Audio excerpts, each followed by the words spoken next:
ആലത്തൂർ ഇരട്ടക്കുളം ഹൈവേയിൽ നിന്നും വെള്ളിയാഴ്ച വൈകിട്ട് തട്ടിക്കൊണ്ടുപോയ സ്വർണ്ണപ്പണിക്കാരന്റെ കാർ മായന്നൂർ കൊണ്ടാഴിയിൽ നിന്നും കണ്ടെത്തി. കൊണ്ടാഴി റോഡരികിൽ ഉപേക്ഷിച്ച നിലയിലാണ് കാർ കണ്ടെത്തിയത്. സ്വർണവും പണവും ഉണ്ടെന്ന് കരുതി സ്വർണ്ണപ്പണിക്കാരന്റെ കാർ തട്ടിയെടുത്ത് അക്രമി സംഘം ഉപേക്ഷിക്കുകയായിരുന്നുവെന്ന് പോലീസ്. സംഭവത്തിൽ 2 പേർ അറസ്റ്റിലായി. കോയമ്പത്തൂരിലെ ജ്വല്ലറികൾക്ക് സ്വർണ്ണാഭരണങ്ങൾ നിർമ്മിച്ചു നൽകുന്ന തൃശൂർ അഞ്ചേരി സ്വദേശി സുബീഷ് കുമാറിന്റെ കാറാണ് തട്ടിക്കൊണ്ടുപോയത്. കാറിൽ സ്വർണവും പണവും ഉണ്ടെന്ന് കരുതിയാണ് മറ്റൊരു കാറിലെത്തിയ അക്രമി സംഘം കാർ തട്ടിയെടുത്തതെന്ന് പോലീസ് അറിയിച്ചു.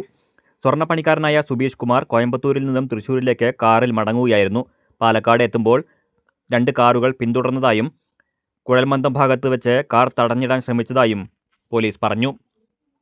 സുബീഷ് കുമാർ കാർ വെട്ടിച്ച് വേഗത്തിൽ ഇരട്ടക്കുളം സിഗ്നലിൽ എത്തിയപ്പോൾ തൊട്ടുപിന്നാലെ കാറിലെത്തിയവർ സുബീഷ് കുമാറിനെ ആക്രമിക്കാൻ തുടങ്ങിയപ്പോൾ കാർ ഉപേക്ഷിച്ച് രക്ഷപ്പെടുകയായിരുന്നുവെന്ന് സുബീഷ് പറഞ്ഞു.